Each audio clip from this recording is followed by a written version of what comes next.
Sa devotion po natin ito, pag-aralan po natin yung dalawang klase ng pananaw patungkol sa pagbasa o sa pagkakaunawa ng Biblia. So, tatanungin ko po kayo, ano pong sa tingin ninyo? Ipalam niyo po sa comment section mamaya po by the end of this video. Magandang araw po sa bawat isa sa inyo. Welcome back to our 365 Daily Devotion Seminary Edition. Yung isa po na malaking topic, big topic talaga sa seminary ay yung tinatawag nating dispensationalism. Ito po yung kaparaanan ng pag-unawa sa Biblia. Actually, hindi lang basta Biblia, kundi sa kasaysayan ng sangkatauhan.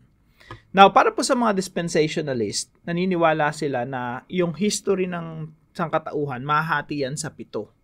So, let me illustrate. So, hingi ko po sa inyo yung 100% ninyong attention, no? Lalo na kung bago kayo sa mga ganitong topic. So, pag sinabi po nating dispensationalism, isipin niyo po, ano po yan? Dispensation, kumbaga mga kapanahunan. So, yung buong history ng sangkatauhan, yung buong history ng Biblia, mahati niyo po yan sa 7. So, ano-ano po yon? Sulat ko lang po ng mabilis.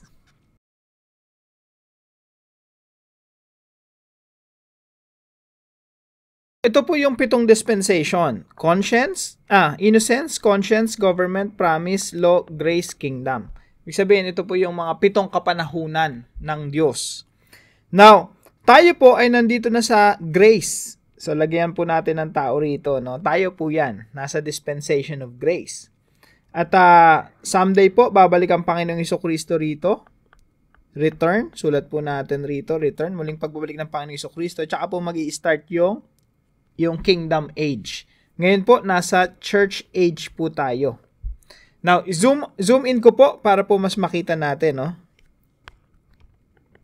So, ngayon po, nandito na po tayo sa church age, and 2,000 years ago po ang ating Panginoon Jesucristo ay napako doon sa krus. Ngayon po, para sa dispensationalism po, yung future po natin, para po sa dispensationalism, yung future po natin, it's getting worse and worse. Pasama po ng pasama ng pasama.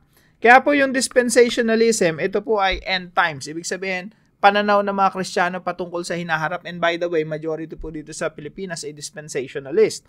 Ito po yung pagtingin nila sa future. Anong mangyayari sa hinaharap? Yung hinaharap natin, yung future, pasama ng pasama. Leading to where? Leading to the Antichrist. Naniniwala po sila rito na someday, ipapanganak yung Antikristo at maghahari po yung Antikristo dito sa mundo. And then magdudulot po iyon ng malawakang tribulation.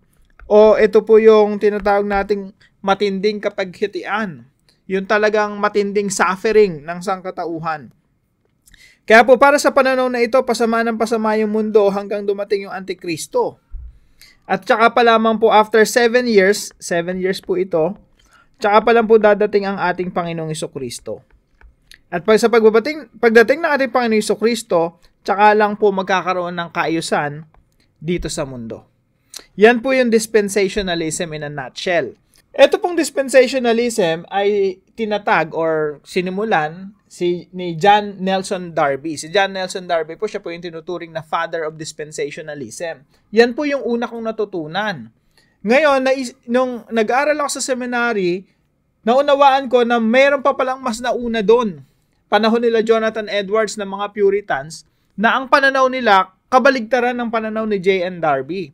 Na ang pananaw nila, yung mundo, sinasakop ng iglesia, sinasakop ng ebanghelyo ng Panginoong Jesucristo, at yung Great Commission ng Panginoong Jesucristo na God disciple the nations, yung mga bansa sa mundo, madidisipulo talaga at magiging follower ng ating Panginoong Jesucristo. Yun po yung mas nauna pang theology. Na nung naunawaan ko, mas biblical pala yung theology nila Jonathan Edwards bago pa dumating si J.N. Darby. Now, ano po ba yung pananaw ko ngayon, yung belief ko ngayon patungkol sa end times? Let me share quickly. Now, yung pananaw ko po ay katulad po ng mga Puritans. Katulad nila Jonathan Edwards, na tinitingnan po yung history ng tao sa 4 na paraan lang po. Creation, fall, redemption, and then completion. So, ang Panginoong Jesucristo, sinumulan niya yung proyekto ng pagtutubos, pagsasaayos sa mundo, hanggang sa ito po ay makumpleto sa kanyang muling pagbabalik. So ito pong dalawang view po na ito ng mga Puritans tsaka ng mga dispensationalist, opposite na opposite po. Isang mundong pasama ng pasama, tsaka isang mundong inaayos ng ating Panginoong Jesucristo. Now, gusto ko pong malaman, ano po sa tingin niyo yung tamang pananaw patungkol po dito? Now, tayo po'y dumako sa verse natin ngayon, Matthew chapter 5, verse 13 to 16. Ito po ang sinasabi ng Panginoong Jesucristo. Sinasabi niya po ito sa kanyang mga alagad, "You are the salt of the earth." And then sinabi niya pa, "You are the light of the world." Sa Tagalog po, kayo ang asin ng lupa, kayo ang ilaw ng sanlibutan.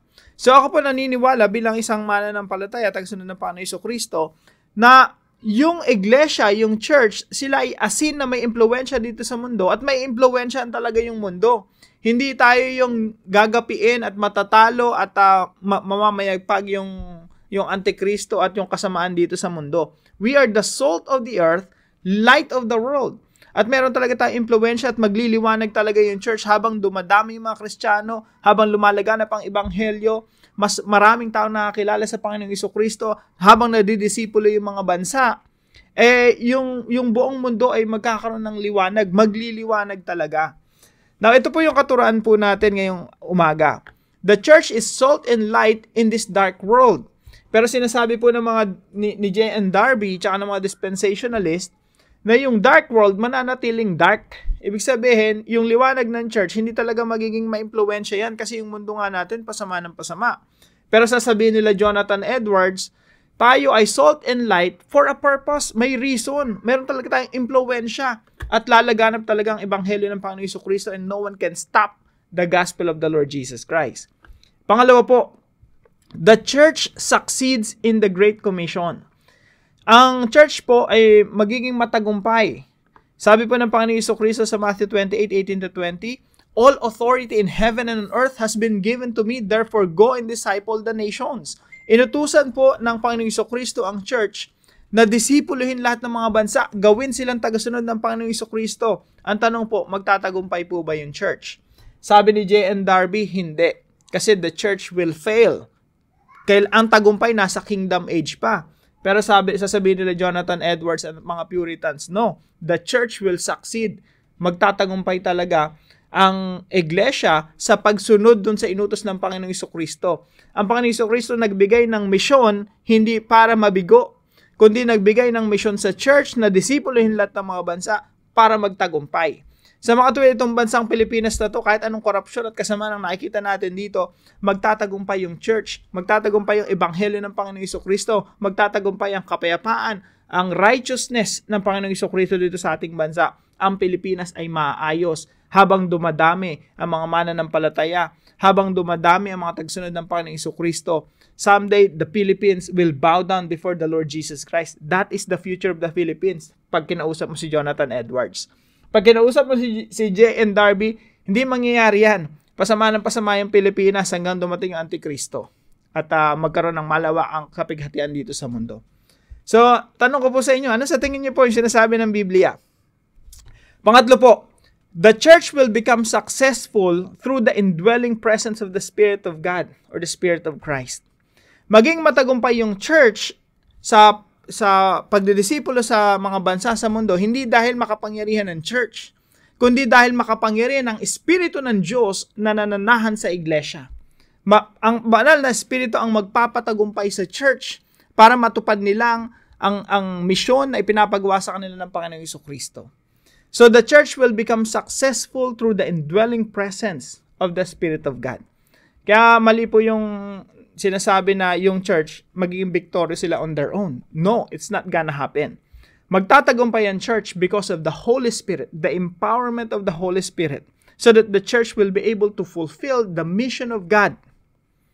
So, tanong po, yung mundo ba natin ay pasama ng pasama o yung mundo natin ay inaayos ng Panginoon? Depende po yan kung anong view nyo. Kung kayo ay John Nelson Darby, Jonathan Edwards, na nagsasabi na yung mundo inaayos ng Panginoong Jesucristo o yung mundo maaayos pa lang sa muling pagbabalik ng Panginoong Jesucristo. Now, i-apply po natin ito sa ating mga buhay. Number 1, have an open dialogue with respect for each other. Dito po sa Pilipinas, majority po John Nelson Darby. Pero maganda po na meron tayong open dialogue, pinag-uusapan talaga natin itong mga issues na ito. Para alam natin mga Kristiyano kung paano tayo mabubuhay talaga bilang mga Pilipino, bilang mga Kristiyano tagasunod ng Panginoong Jesucristo. Dapat pa ba nating engage yung government, yung education? Dapat pa ba nating impluwensyahan yung mundo natin, yung paligid natin, yung bansa natin? Gayon na nalalaman natin na mabibigo pala tayo at pasama rin ng pasama ang Pilipinas? O dapat nating engage yung Pilipinas knowing that Jesus Christ is victorious? Mananagumpay ang Panginoong Jesucristo at pagtatagumpayin yung church. Bakit niya pagtatagumpayin? Kasi yung church hindi na ginagawa yung sarili niyang misyon, kundi ang church ginagawa niya yung misyon ng Panginoong Jesucristo, discipling the nations, and that includes our country. Kung meron tayong pananaw, tamang theology, na the world is being conquered by the Lord Jesus Christ, magpa-participate tayo. Lord, I want to be part of that mission. Gusto ko ring sakupin. Gusto kong sakupin ng kapayapaan ng Panginoong Jesucristo at paggugobyerno ng Panginoong Jesucristo yung mundo until all the nations bow down before the Lord Jesus Christ. So, have an open dialogue with respect for each other. Pwede natin pag-usapan nang hindi natin pinagdidibitihan at pinag-aawayan. Number 2, honor God by studying the Bible together. Yung Diyos po natutuwa kung pag pinag-aaralan natin yung Biblia, na ino-honor talaga natin si Lord, na sinasabi na, Lord, confused kami, hindi namin alam kung anong tama, kung anong sinasabi ng Biblia. Gusto po namin aralin yung sinasabi ng Biblia. Gusto po namin matuklasan ano ba talaga yung sinasabi ng Biblia. Guide us with your Holy Spirit. And I believe it honors the Lord when we read together. We study the Bible together. Nagkakaroon tayo ng dialogue at inuunawa talaga natin anong sinasabi ng Biblia pagdating sa mga ganitong topics. Pangatlo po, highlight unity in Christ. Kahit magkakaiba po tayo ng opinion, pananaw, patungkol po rito, tayo po ay pinagbubuklod-buklod ng ating Panginoong Jesucristo. Si Kristo po yung sentro ng ating pananampalataya. Kahit po magkakaiba tayo ng mga pananaw, again, majority po sa Pilipinas dito, J.N. Darby. Ako po, naniniwala ako sa Victory of the Great Commission, sa Jonathan Edwards, mga Puritans. Kahit po magkakaiba tayo, it's okay. As long as talagang hinahanap natin, Lord, ano ba talaga sinasabi ng banal na kasulatan? So, let's highlight unity in Christ. Hindi po yan pinagdidebatihan na pinag-aaway-away ng mga Kristiyano. Sabi nga po rito, in essentials, unity. Sa mga importanteng doktrina ng Biblia, unity, let's unite. In non-essentials, liberty. Ibig sabihin po ng mga non-essentials, yung pwede naman tayo magkakaiba-iba ng paniniwala patungkol dito, non-essentials. Liberty, hayaan mo. Hayaan mo na lang yung kapwa mo mananampalataya na gano'n yung paniniwala. Ako po sa church namin, yung mga pinagpastoran ko mga churches in the past, hindi ko naman kapareho ng mga pananaw. Pero dapat, hindi talaga dapat nag-aaway-away. Hindi kami nag-aaway-away, no? Ang importante sa amin, si Jesucristo ang sentro ng iglesia. So, in essentials, unity. In non-essentials, liberty. In all things, charity. Sa lahat ng pagkakataon, charity. Ang ibig sabihin po ng charity, pag-ibig. Mas may importante yung mangibabaw yung pag-ibig kaysa sa pagdebatihan yung mga ganitong topics. Pero hindi po ibig sabihin hindi na natin aaralin. Aaralin pa rin natin kung ano sinasabi ng banal na kasulatan kasi may epekto po yan sa atin. The way we look at the world will affect the way we live in this world. Now, para po sa ating discussion, do you believe that the church will succeed in discipling all nations? Naniniwala ka ba na yung church magtatagumpay sa pagdidisipulo sa lahat ng mga bansa dito sa mundo? Even the Philippines will be discipled. The Philippines will become a better Philippines someday habang lumalaganap ang ebanghelyo ng Panginoong Jesucristo. Why or why not? Pag-usapan po natin yan, open dialogue. Hindi po natin kailangan mag-away-away. Let's be united in Christ. But at the same time, we'll tackling these issues. Pinag-uusapan natin ito at inuunawa na ba talaga sinasabi ng Biblia. Samahan niyo po ako sa panalangin. Heavenly Father, thank you for calling your church to be salt and light in this dark world. You have not left us powerless, but through the indwelling presence of your Spirit, you equip us to fulfill the Great Commission. Strengthen my faith to trust that your kingdom is advancing and the gospel will transform the nations. Remove fear and doubt from my heart Help me to pursue unity with my fellow believers, standing firm in essentials, extending liberty in non-essentials, and showing charity and love in all things. May I honor you by studying your word faithfully and engaging in open, respectful dialogue that reflects your love. I pray this in Jesus' name. Amen and amen.